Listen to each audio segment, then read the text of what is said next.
North Bombay সর্বজনীন, যেখানে দশমীর পুজো আজ হলো। উপস্থিত হয়েছিলেন অজয় দেবগন, কাজল, রানী মুখোপাধ্যায়রা।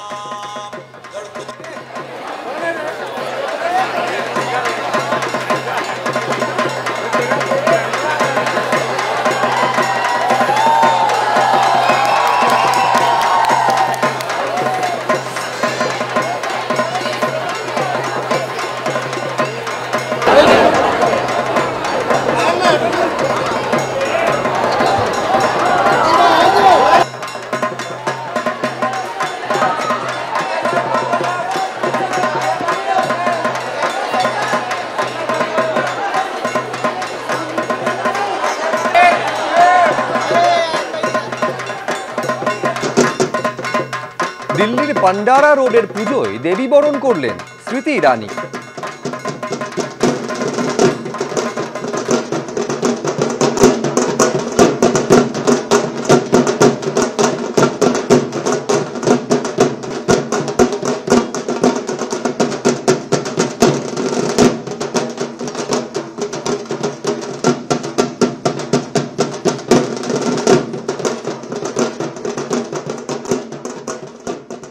আজ বাঙালির জোড়া মন খারাপ। এক হচ্ছে 4 দিন বাড়িতে থাকার পর আবার কৈলাসের পথে পাড়ি দিচ্ছেন মা, আবার অন্যদিকে প্রাকৃতিক দুর্যোগ। এই প্রাকৃতিক দুর্যোগ বৃষ্টি মাথায় নিয়ে একের পর এক প্রতিমা নিরঞ্জন চলছে। সরাসরি আমি বাবুঘাটে চলে যাব।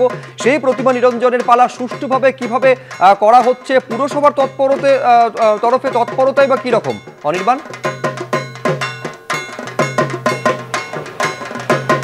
শুভজিৎ, দেখো এই মুহূর্তে আমরা বাবুঘাটে রয়েছি, যেখানে কিন্তু ইতিমধ্যে বাড়ির যে সমস্ত মাতৃ প্রতিমা সেগুলো কিন্তু আসতে শুরু করেছে।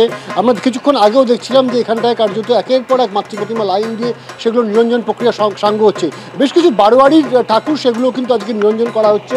কলকাতা পুলিশের তরফ থেকে এবং পুরসভার তরফ থেকে কিন্তু গোটা এই যে বাবুঘাট চত্বর, সেই বাবুঘাট চত্বরে কিন্তু নিরাপত্তা এবং নিরঞ্জন যাতে সুষ্ঠুভাবে করা যায় সেই বিষয়টিতে জোর দেওয়া হয়েছে। তুমি দেখতেই পাচ্ছ যে সব জায়গায় কিন্তু সবসময় পুলিশের নজরদারি রয়েছে, কাউকে কিন্তু ঘাটের কাছাকাছি আসতে দেওয়া হচ্ছে না। এবং তার পাশাপাশি দেখাবো যে কলকাতা পুরসভার তরফে তৎপরতা ঠিক কীরকম। যে সমস্ত ঠাকুর এখনো পর্যন্ত মাতৃ প্রতিমা নিরঞ্জন হয়েছে, সেই সমস্ত মাতৃ প্রতিমা দ্রুত গঙ্গার জল থেকে তুলে ফেলে সেগুলোকে কিন্তু ডাম্পারের মাধ্যমে লরিতে তোলা হচ্ছে এবং সেই যে পেলোডারের মাধ্যমে লরিতে তোলা হচ্ছে এবং এগুলোকে কিন্তু দ্রুত এখান থেকে সরিয়ে ফেলা হচ্ছে।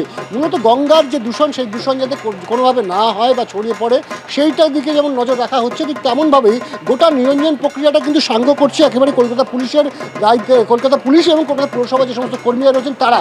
ফলত ঘাট পর্যন্ত এসে সেখানে কিন্তু দাঁড়িয়ে যাচ্ছেন বাড়ির যে সমস্ত সদস্যরা রয়েছেন তারা, এবং তারপর কিন্তু বাকিটা নিরঞ্জন প্রক্রিয়া সাঙ্গ করছেন সম্পূর্ণভাবে এই পুরো কর্মীরাই, এবং তারাই কিন্তু একেবারে গঙ্গার ধার পর্যন্ত নিয়ে যাচ্ছে এবং সেখানে গিয়ে কিন্তু এই যে নিরঞ্জন প্রক্রিয়া সেটা সম্পন্ন হচ্ছে। তুমি দেখতে পাচ্ছ যে সব জায়গায় পুলিশের নজরদারি রয়েছে, পুলিশের তরফ থেকে কিন্তু কাউকেই এই ঘাটের কাছে আসতে দেওয়া হচ্ছে না এবং গঙ্গার প্রত্যেকটি ঘাটেই কিন্তু সমান্তরালভাবে কিন্তু এই যে জোর দেওয়া হয়েছে। এই নজরদারি একদিকে যেমন কলকাতা পুলিশের তরফে রয়েছে, কলকাতা পুরসভার তরফেও তৎপরতা রয়েছে।